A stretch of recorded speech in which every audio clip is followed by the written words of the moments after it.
Manny Pacquiao will definitely slug it out with Floyd Mayweather Jr. next year.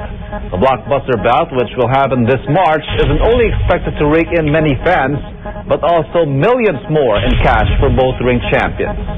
Here's Chino Trinidad on cue.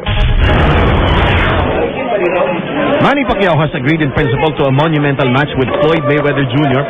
that at this early is being billed as the fight of the millennium. A date has been set. Okay naman sa March 13, and then inaayos pa ni Bob, pina-finalize pa lahat.